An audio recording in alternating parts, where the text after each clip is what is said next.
ada sekitar 5-10 detik baru beneran kelihatan gol. Nah, itu contoh ya bagaimana beda digital dengan analog. Tapi meskipun kualitasnya berbeda, tapi itu tidak tidak jauh perbedaannya.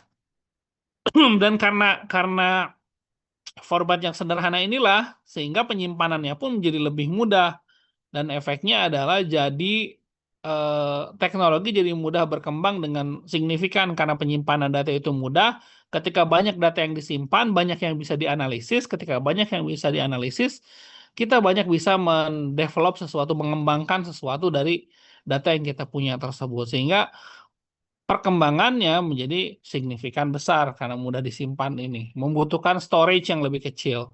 Nah, ini contoh misalnya kode digital untuk warna-warna dasar. Jadi kalau lihat dari sini gitu ya, adalah kode biner yang RGB itu, yang hitam, warna hitam misalnya black gitu ya. Itu kodenya 0000000 gitu ya. Nah, di sini ada 24 bit, ada 24 bit bisa dihitung gitu ya. Setiap setiap byte-nya itu terdiri dari 6 bit gitu ya. Nah, dikelompokkan menjadi 3 byte gitu ya. Byte yang R, byte yang G, byte yang B. Jadi K itu data untuk kode digital untuk warna ya. Sedangkan putih kodenya seperti apa ya? Kalau warna putih kodenya kebalikan dari black gitu kan, satu semua berarti. Nah, yang lain itu seperti apa? Yang lain in between. Ada yang satu banyak, ada yang apa namanya, lebih banyak nolnya dibandingin satu. Jadi in between, yang lain itu antara antara black dan juga white kodenya. Jadi kalau di sini berarti kita untuk mengcoding sebuah warna hitam dalam slide ini itu bisa disimpan dengan kode RBG 0. Angka 0 ada 24 bit yang dikelompokkan menjadi 3 byte. Nah, lawannya digital itu adalah analog. Digital itu bentuknya discrete, data sinyalnya, sehingga codingnya 0 sama 1, dan terputus dia. Jadi tidak terlalu smooth gitu ya. Beda analog. Analog datanya continue, berkesinambungan. Informasi yang ada itu diubah dalam format biner agar bisa diproses oleh komputer. Jadi diubah formatnya jadi 01 tadi gitu. Sedangkan kalau analog itu tidak diubah lagi gitu. Misalnya gelombang suara manusia itu analog contohnya. Tapi misalnya ketika suara manusia tersebut direkam, kemudian kita dengarkan lagi, nah itu sudah menjadi digital. Kenapa? Karena suara manusia yang sudah direkam tersebut itu memang mirip, tapi tidak 100% sama. Kenapa? Karena memang agar mempermudah penyimpanannya, agar mempermudah pemrosesan datanya. Misalnya, contoh analog lainnya adalah misalnya jarum jam. Jarum jam itu kan ada yang kalau jam jam apa namanya, jam jam dinding itu kan ada yang jarumnya itu terus menerus gitu ya. Tapi ada yang jam dinding juga yang tek tek tek kayak gitu kan. Nah, yang berubah setiap detik itu contohnya adalah itu digital berarti gitu ya format datanya. Tapi kalau yang terus menerus itu analog. Kalau kita misalnya punya pakai stopwatch gitu ya, pakai stopwatch itu, kalau stopwatchnya di yang layar itu apa namanya, istilahnya itu digital. Tapi kalau stopwatchnya yang bentuknya ada jarumnya gitu ya, ada jarumnya yang biasa dipakai pelatih-pelatih zaman dulu, nah itu analog. Beda. Foto di smartphone itu digital. Tapi kalau kita melihat dengan mata kepala kita sendiri itu analog. Sama nggak? Ya sama, tapi pasti ada perbedaan kualitas gitu ya. Itulah kenapa kadang-kadang foto bagus apa enggak. Karena memang data yang dilihat oleh mata kita, data yang diambil oleh eh, HP kita itu kemudian direformatting agar mudah untuk disimpan dalam formatnya digital. Nah, proses digitalisasi itu ada tahapan-tahapannya. Tidak semua itu langsung tiba-tiba jadi format digital, enggak gitu. Bagaimana contohnya misalnya penelitian zaman dulu itu ya eh apa namanya ngerjain skripsi aja zaman dulu itu nggak pakai komputer, pakai mesin tik. Nah, itu contoh bagaimana formatnya analog gitu ya. Tapi kalau sudah pakai komputer ya itu udah pakai format eh digital. Bagaimana kualitasnya? Ya beda. Kualitas ketikan mesin tik dengan kualitas print-printan hasil print HP gitu misalnya ya ya beda gitu kan. Nah, jadi tahapannya tahapan untuk merubah gitu karena kan semua semua aspek yang ada di dunia ini didorong untuk berubah gitu kan. Karena nggak melulu semuanya itu harus harus dalam bentuk analog. Itu sangat menyusahkan kalau dalam bentuk analog tuh. Misalnya kita ingin mendata apa? Mendata vaksin. Itu kan dulu pakai buku gitu kan. Ya buku bisa kececer, lebih mudah dipalsukan, bisa lupa juga dalam record dibandingkan dengan misalnya data vaksin itu sekarang dalam bentuk digital gitu di aplikasi Satu Sehat itu kan jauh lebih apa istilahnya jauh lebih mudah gitu untuk di eh, apa namanya untuk disimpan ya. Nah, tahapan-tahapan dari transformasi digital ini dimulai dengan proses yang disebut dengan digitisasi. Jadi kalau kita ingin mengubah sebuah mekanisme dari yang tadinya manual atau analog menjadi proses digital, maka tahapan yang pertama yang dilalui adalah proses digitisasi. Apa itu proses digitisasi? Digitisasi itu adalah mengubah data informasi dari format analog menjadi format digital. Dari format yang dulunya itu di print gitu kan, sekarang jadi cukup di filenya saja dikirim ke dosen. Dulu ngirim makalah itu harus di print.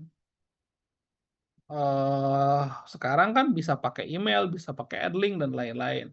Nah, benda yang di print kemudian dikasih sama kita kepada dosen itu disebut dengan format analog gitu ya, bukan format digital. Nah, bagaimana caranya? Ya, yang pertama ya format-format analog ini kemudian diubah terlebih dahulu ke dalam format digital. Itu disebut dengan proses digitisasi. Kalau konteksnya dokumen, ya itu berarti di-scan gitu kan. Kalau konteksnya suara, data-data digital yang dalam bentuk suara, berarti direkam. Kemudian setelah proses digitisasi selesai, diubah datanya menjadi dalam bentuk digital format tadi. Kemudian ada yang disebut dengan proses digitalisasi. Digitalisasi adalah proses menggunakan teknologi digital untuk meningkatkan atau memperbaiki proses yang ada. Tugas kelompok di print langsung diberikan kepada dosen itu ada beberapa problem gitu ya. Problem yang pertama adalah bisa jadi tugas tercecer. Kita merasa sudah menyimpan tugas tersebut di atas meja dosennya gitu. Tapi dosennya kan nggak selalu ngeh gitu kan, di mejanya pasti banyak tumpukan buku-buku lain. Nah, tidak terbawa, kemudian makalah yang tidak terbawa tersebut akhirnya menjadi tidak masuk nilainya gitu kan. Nah, sehingga agar lebih mudah prosesnya, maka semuanya tidak di-print lagi, dikirim ke dosen langsung melalui email. Dosen tinggal buka emailnya, atau kalaupun menggunakan format Edlink, ya di-upload ke Edlink gitu misalnya. Nah, pemanfaatan Edlink untuk proses mengirim tugas itu disebut dengan digitalisasi. Jadi tidak lagi dalam proses penilaian tugas kelompok itu harus kita menggunakan data analog, cukup dengan data digital semuanya. Makalah yang dibuat tuh nggak usah di print-print lagi, upload aja di Edlink. Nah, itu disebut dengan proses digitalisasi. Dan yang terakhir adalah perubahan menyeluruh yang disebut dengan transformasi digital. contoh transformasi digital itu adalah perkuliahan kita saat ini gitu ya kan.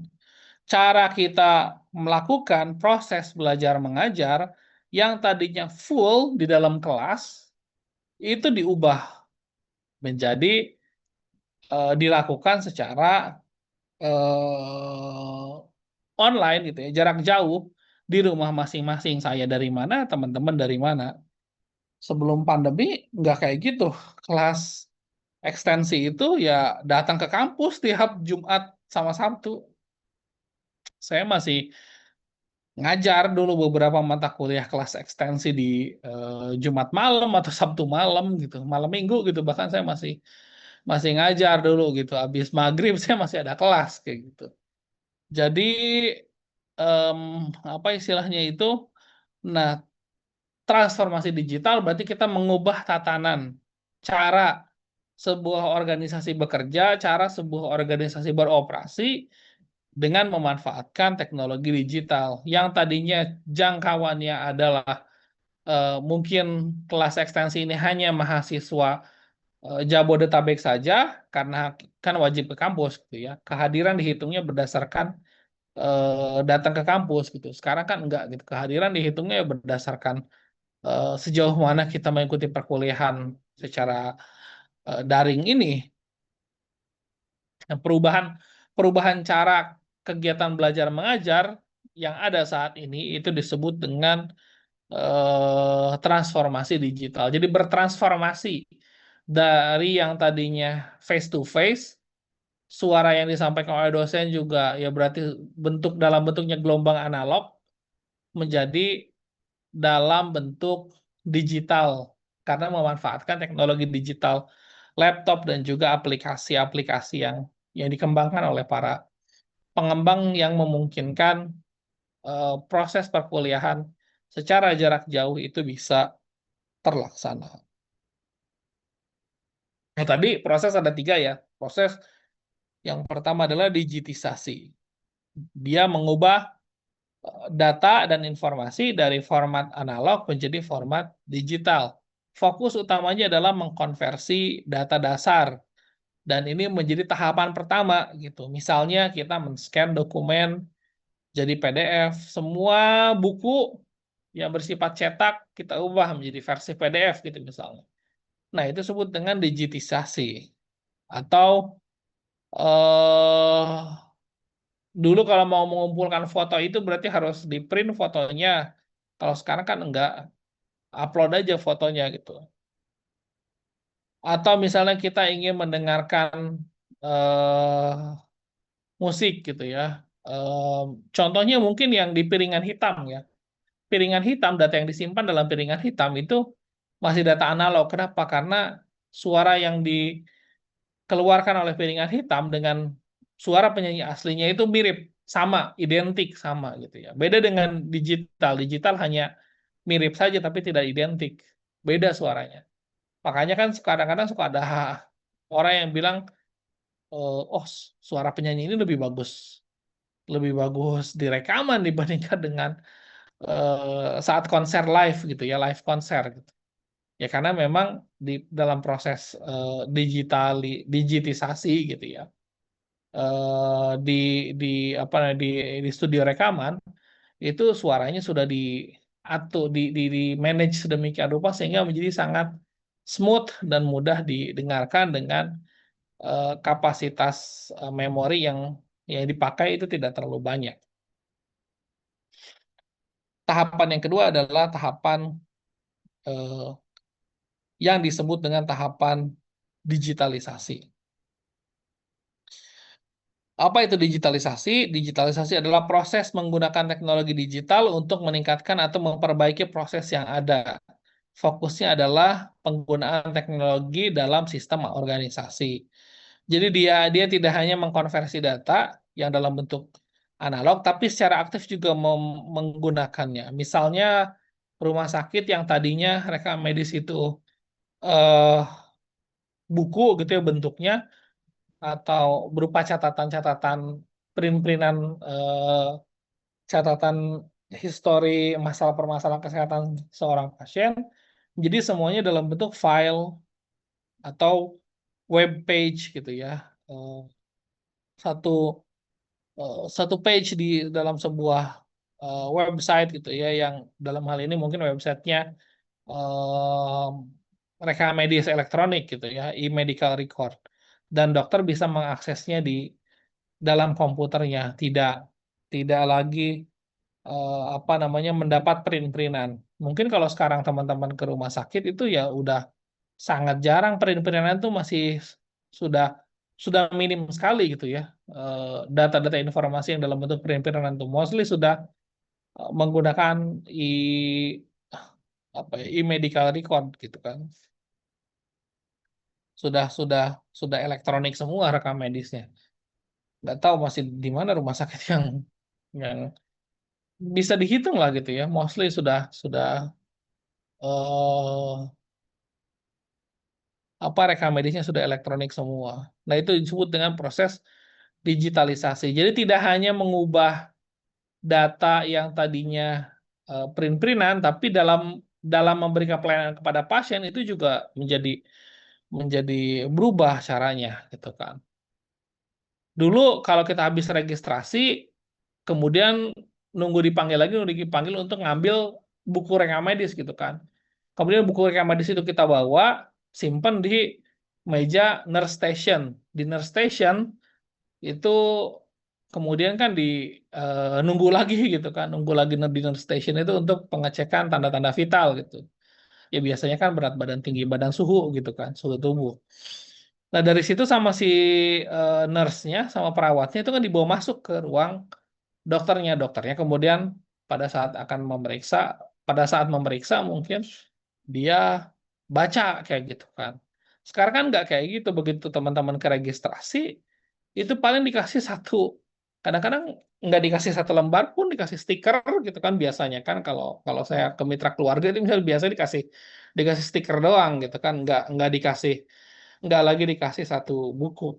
Terakhir yang saya masih mengalami dikasih satu buku tuh kayaknya waktu ngantar orang tua saya berobat di RSUD Depok. Tapi mungkin sekarang juga udah sangat minim gitu kan. Nah, itu digitalisasi. Rekam medis tidak lagi menggunakan print-printan, tapi sudah lebih banyak menggunakan eh, apa teknologi digital melalui sistem yang dikembangkan oleh rumah sakit itu sendiri.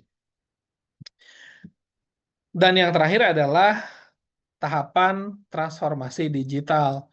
Ini merupakan perubahan menyeluruh dari cara organisasi dalam memberikan pelayanan kepada masyarakat dengan memanfaatkan teknologi digital. Jadi sudah betul-betul berubah sama gitu ya. Transformasi digital ya contohnya eh, format kelas. Mungkin kalau digitalisasi udah gitu ya, dari sebelum COVID udah gitu ya. Saya tidak meminta mahasiswa untuk ngeprint ngeprint makalah lagi gitu dari sebelum COVID. Tapi kan yang betul-betul jadi online itu baru setelah COVID. Nah, transformasi digital berarti terjadi setelah COVID dengan adanya e-learning dan lain-lain. Kalau proses digitalisasi mungkin udah berlangsung beberapa tahun yang lalu gitu. Jadi tugas dikirimkan lagi aja via email, tidak tidak lagi via harus ngeprint gitu kan. Tapi kalau transformasi digital ya baru setelah sistem e-learning makin baik, kemudian sistem Zoom meeting ya, komunikasi video conference software semakin bagus dan lain-lain. Sebut dengan transformasi digital. Jadi fokusnya adalah adanya layanan baru yang sesuai dengan kebutuhan masyarakat. Kebutuhannya adalah semua orang sekarang butuh untuk bisa mengakses layanan kesehatan, mengakses pelayanan pendidikan gitu kan. Tapi terbatas kalau misalnya kita harus datang secara fisik. Jadi diubah model layanannya, ada kelas dengan kelas jarak jauh dan lain-lain. Kemudian juga integrasi yang komprehensif, artinya dia tidak hanya terjadi pada satu unit layanan, tapi seluruh elemen yang ada di eh, apa namanya di sistem yang dibangun tersebut. Jadi ya, melibatkan berbagai macam sistem. Contoh misalnya transformasi digital ada BPJS gitu misalnya. Itu sudah lumayan eh, menuju ke transformasi digital yang paripurna. Kenapa? Karena misalnya dari mulai eh, sebetulnya ngurus pendaftaran pasien sampai pemanfaatan layanan itu bisa full menggunakan satu aplikasi mobile JKN aja gitu. Bisa full sebetulnya menggunakan satu aplikasi mobile JKN saja bisa daftar sampai kita kalau mau pakai layanan kesehatan pun ya gampang tinggal tinggal apa istilahnya tinggal eh, mau konsultasi sama dokter aja tinggal daftar gitu kan di mobile JKN. Nomor antrian berapa, estimasi jam berapa itu kan sudah kelihatan langsung gitu. Nah, itu contoh bagaimana transformasi digital. Jadi tidak hanya mengubah tata cara pendaftaran dan juga rekam medis saja, tapi tata cara pasien dalam eh, mengakses layanan tersebut juga sudah berubah secara total. Dan ada juga kolaborasi lintas fungsi. Jadi tidak lagi hanya satu divisi-divisi tertentu saja. Dan tercipta mendorong kerjasama antar bagian-bagian yang ada dalam sistem kesehatan. Contohnya misalnya pemerintah menerapkan layanan Smart City. Di Jakarta mungkin sudah terlihat gitu ya layanan Smart City. Kalau kita ada komplain, lapor ke Jaki, itu lapor ke aplikasi Jaki, lapor menggunakan aplikasi Jaki, itu kan bisa langsung direspon. Yang merespon pun ya tergantung masalahnya. Masalah jalan jelek ya dinas PU, masalah eh, sekolahan ya dinas pendidikan dan lain-lain. Itu kan sudah melibatkan banyak unit gitu ya, tidak lagi hanya di unit-unit tertentu saja. Nah, tadi itu disebut dengan transformasi digital. Ya, tahapannya ada tiga, digitisasi terlebih dahulu, mengubah datanya terlebih dahulu, kemudian dari digitisasi jadi digitalisasi, dan yang terakhir adalah transformasi digital. Kenapa pada akhirnya eh, proses transformasi digital ini bisa bukan transformasi digital, ya transformasi digital ini bisa bisa berkembang dengan cepat dan signifikan. Yang pertama, salah satu kontributornya adalah pertumbuhan infrastruktur jaringan. Jaringan internet itu sudah menjangkau banyak wilayah. Sebelumnya kan hanya terbatas ya di awal-awal penggunaan internet di akhir tahun 1990-an itu hanya terbatas di kota-kota besar saja. Semakin melebar penggunaan jaringan, semakin meluas, maka muncul konektivitas-konektivitas baru, saling berhubung antara satu sama lain. Saling keterhubungan ini antara satu wilayah dengan wilayah lain itu mendorong adanya kebutuhan dari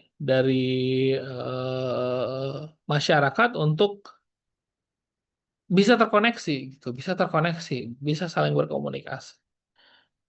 Sehingga perusahaan-perusahaan engineer-engineer digital berlomba-lomba gitu ya membuat sebuah aplikasi yang bisa menghubungkan satu tempat dari satu satu orang dengan orang yang lainnya yang tempatnya jauh. Nah, ini salah satu faktor pendorongnya. Yang kedua adalah kemajuan teknologi dalam teknologi komputasi. Saya masih mengalami era disket, kemudian berubah ke flash disk, dan juga hard disk eksternal. Pernah juga mengalami era CD dalam menyimpan data, ada aplikasi Nero gitu kan, Nero untuk menyimpan data di VCD. Sampai sekarang dengan penggunaan teknologi cloud, nggak, kalau kita mau mengakses data nggak perlu nyolok-nyolok lagi ke laptop gitu kan, mindahin file itu cukup upload saja ke cloud. Google Drive, OneDrive, atau eh, macam-macam lah gitu kan cloud itu gitu kan. Kemajuan teknologi tersebut itu membuat data yang tersimpan menjadi lebih banyak. Ketika data banyak yang tersimpan, bisa dianalisis. Ketika dianalisis, maka kita akan jauh lebih tahu gitu solusinya yang diperlukan itu apa. Misal em, dari mana gitu misalnya ChatGPT bisa menjadi sepintar sekarang gitu. Salah satunya adalah ya karena kita kasih informasi terus. Informasi yang kita berikan kepada si ChatGPT, kemudian dia akan menyimpannya dari data-data yang tersimpan tersebut, dia bisa memberikan respon gitu kan dari apa yang kita tanyakan. Maka semakin sering, semakin banyak kita menggunakan ChatGPT, maka dia akan semakin pintar gitu kan. Kenapa? Karena dia semakin banyak menganalisis data. Ketika analisis data dilakukan dengan banyak, maka kita tahu sebetulnya apa yang orang-orang butuhkan dan apa yang orang-orang lain harapkan dari kita. Permintaan pasar yang dinamis, eh, provider software engineer berlomba-lomba meluncurkan eh, apa namanya aplikasi-aplikasi yang bisa membantu masyarakat, dan ini menjadi salah satu pendorong yang cepat juga perkembangan teknologi digital ini. Kesadaran efisiensi dan keberlanjutan, pemanfaatan data analog misalnya di dalam ngumpulin tugas gitu misalnya dengan metode analog gitu, metode konvensional harus di print itu kan berarti harus membuang kertas. Kertasnya juga habis dosen menilai kan nggak kepake lagi, diloak biasanya, di kilo, dijual ke tukang gorengan gitu misalnya. Nah kan itu sayang gitu sebetulnya. Jadi makanya eh, kesadaran terkait dengan keberlanjutan lingkungan semakin banyak banyak di kalangan masyarakat, dan sehingga didorong pada akhirnya orang-orang mendorong penggunaan teknologi digital.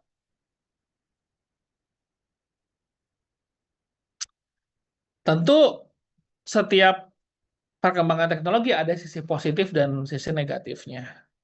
Sisi positif dari teknologi digital adalah menjadi semakin efisien kita dalam bekerja dan juga semakin produktif. Dulu kita mau membuat sesuatu tuh perlu, saya misalnya mau bikin penelitian itu harus ngeprint berapa ratus jurnal dulu, baca satu persatu, dan lain-lain. Karena jurnal yang dibaca ini banyak, at the end of the day, yang bisa saya lakukan penelitian mungkin setahun hanya sekali atau dua kali gitu. Tapi dengan adanya teknologi digital, kita tinggal ketik aja keywordnya, muncul eh, data yang kita perlukan, referensi yang kita perlukan. Jadi ya pada akhirnya setahun bisa lebih dari 3 kali dalam melakukan riset, melakukan publikasi. Itu jauh lebih produktif ya, jadinya dan juga jauh lebih efisien. Mempercepat komunikasi antar satu orang dengan orang lain, mempercepat akses informasi. Sekarang kita tahu gitu misalnya di Sumatera ada musibah gitu kan. Di detik itu juga kita tahu gitu kan di Sumatera ada musibah. Berbeda zaman dulu kalau ingin tahu di Sumatera ada musibah, bagi orang-orang Jawa ya harus nunggu dunia dalam berita dulu gitu kan, TVRI baru baru tahu, dan itu tayangnya kan nggak nggak bisa seenaknya gitu kan, tayang tayang dunia dalam berita tuh ada jam-jam khusus. Mempermudah pendidikan dan pembelajaran, ini contohnya, sehingga saya tidak perlu elaborasi lagi.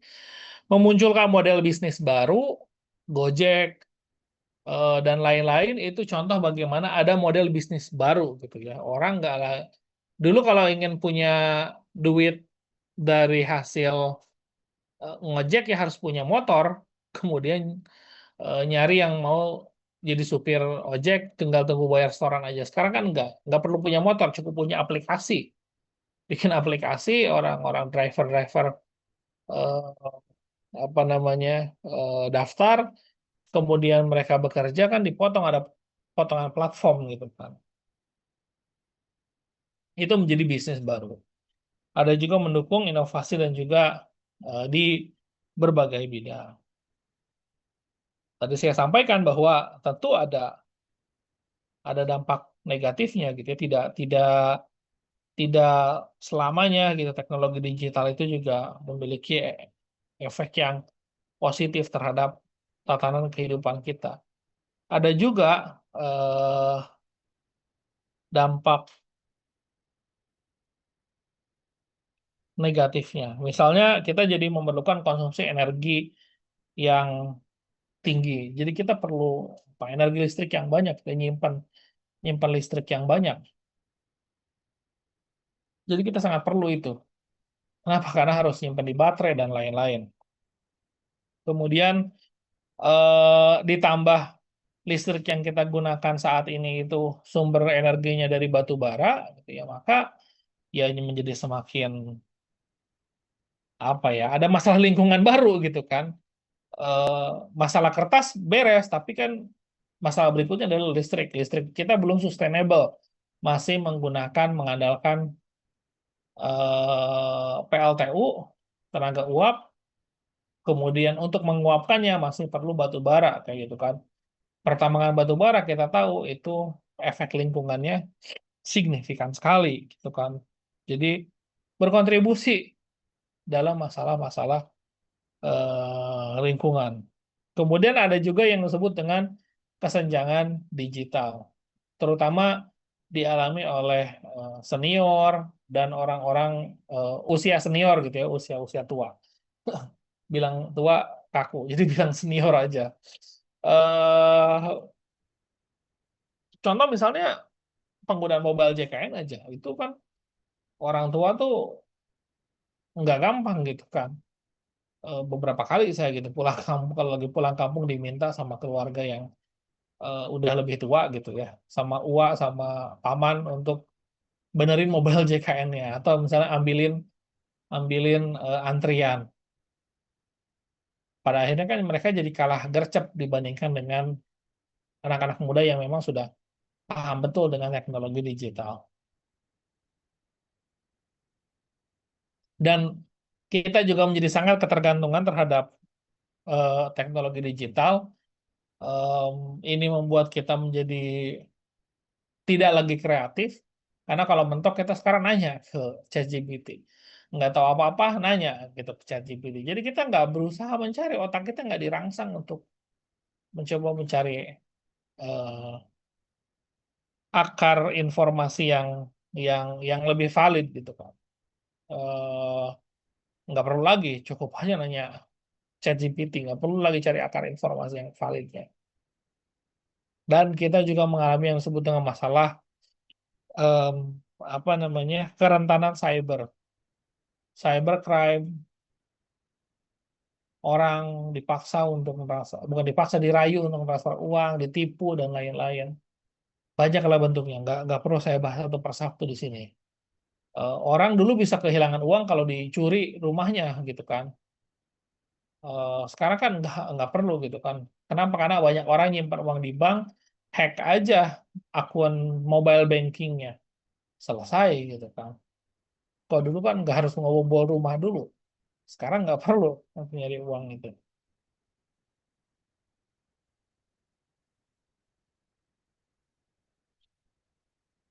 Nah, tadi kita sudah membahas ya seluk-beluk teknologi digital, apa pengertiannya, apa bedanya dengan analog, kemudian tahapan-tahapan dari transformasi digital. Nah, di slide ini, di dua slide berikutnya, saya akan lebih fokus pada teknologi kesehatan digital. Apa itu teknologi kesehatan digital? Dia berarti mencakup eh, penggunaan alat digital untuk program kesehatan. Jadi secara simpel definisinya adalah penggunaan eh, alat digital untuk program kesehatan. Nah, itu teknologi digital kesehatan gitu ya. Kenapa dua rumpun ilmu ini jauh? Ilmu kesehatan dengan ilmu teknologi software software engineering teknologi ya jauh gitu kan. Tapi kenapa bisa nyambung? Ya, karena memang sesungguhnya kalau berbagai aplikasi yang dibuat itu kan untuk menjawab kebutuhan masyarakat, memudahkan masyarakat.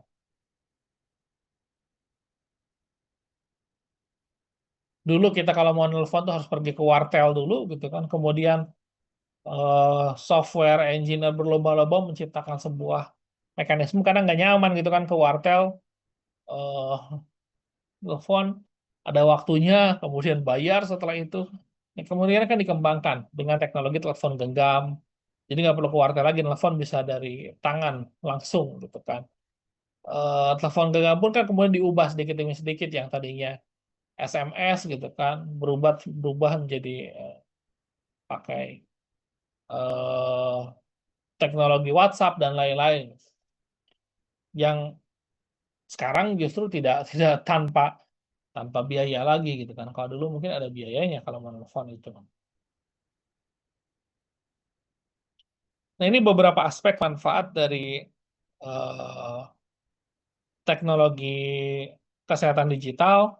Yang pertama ada dari segi akses dan juga efisiensi, mempermudah orang-orang menggunakan layanan kesehatan. Mudah-mudahan kita juga telemedicine bisa dilaksanakan dengan baik gitu kan. Sehingga orang-orang tuh nggak perlu mikirin lagi masalah akses terkait dengan layanan kesehatan. Kualitas yang diberikan, layanan yang diberikan juga semakin baik gitu kan dengan adanya teknologi digital.